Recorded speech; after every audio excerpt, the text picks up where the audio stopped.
आज ही Doubtnut app download करें। Doubtnut पर होगा अब आपके सभी मैथ्स, केमिस्ट्री, फिजिक्स और बायोलॉजी डाउट्स का सफाया। बस अपने क्वेश्चन की फोटो खींचो, उसे क्रॉप करो और तुरंत वीडियो सोल्यूशन पाओ। Download now. यहाँ पर हमसे पूछा है कि दिए गए ऑप्शंस में से कौन सा एग्जाम्पल लॉन्ग टर्म एडेप्टेशन का है।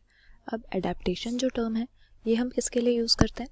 जब भी कोई लिविंग ऑर्गेनिज्म खुद में कोई मॉडिफिकेशंस लाता है ताकि वो अपने हैबिटेट में या अपनी सराउंडिंग्स में सर्वाइव करने के अपने चांसेस बढ़ा सके, यानी सर्वाइवल रेट को एनहांस कर सके, तो इन मॉडिफिकेशंस को हम एडेप्टेशंस कहते हैं।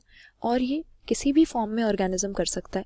ये बिहेवियरल हो सकती हैं, मॉर्फोलॉजिकल हो सकती हैं या फिजियोलॉजिकल भी हो सकती हैं, यानी अपनी बॉडी की बनावट में कोई चेंजेस ला सकता है, अपने बिहेवियर में कोई चेंजेस ला सकता है ताकि वो अपनी सराउंडिंग्स के साथ बेटर कोप अप कर पाए।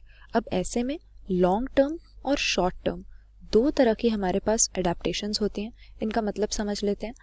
सबसे पहले अपने ऑप्शंस को अगर देखें, हमें हाइबरनेशन और एस्टिवेशन जो दिए हुए हैं, ये दोनों क्या होते हैं? ये दोनों मेथड्स होते हैं लिविंग ऑर्गेनिजम्स के अपनी एनवायरनमेंट में जो प्रेजेंट हैं उन हार्श कंडीशंस से एस्केप करने के लिए।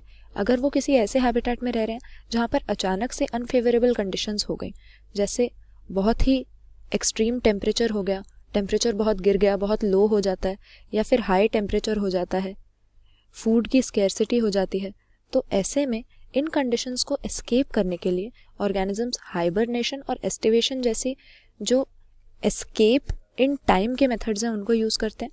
हाइबरनेशन जनरली विंटर के टाइम देखी जाती है, लो टेम्परेचर को और फूड की स्केर्सिटी को एस्केप करने के लिए, जबकि समर रिलेटेड प्रॉब्लम्स जैसे हीट है, डिहाइड्रेशन है, इनसे बचने के लिए जो एनिमल्स होते हैं वो एस्टिवेशन करते हैं। तो ये कोई परमानेंट सोल्यूशन तो है नहीं, क्योंकि वो वहाँ पर रह रहे हैं लेकिन कंडीशन अचानक से हार्श हो गई तो इस तरह से उन्होंने एस्केप कर लिया। लेकिन इसको हम लॉन्ग टर्म एडेप्टेशन नहीं कह सकते, बस उन्होंने शॉर्ट टर्म के लिए उस समय हार्श कंडीशन से बचने के लिए ये एक्टिविटीज़ करी।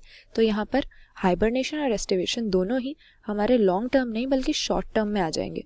उसी तरह से मेलानिज्म का मतलब होता है कि अपनी पिगमेंटेशन में कोई चेंजेस ले आना या अपने बॉडी पिगमेंट्स को डार्क कर लेना। ऐसा कोई ऑर्गेनिज्म मिमिक्री करने के लिए कर सकता है, मतलब अगर उसकी सराउंडिंग्स डार्क कलर की हैं तो प्रेडेटर्स से बचने के लिए वो अपना कलर डार्क कर सकता है।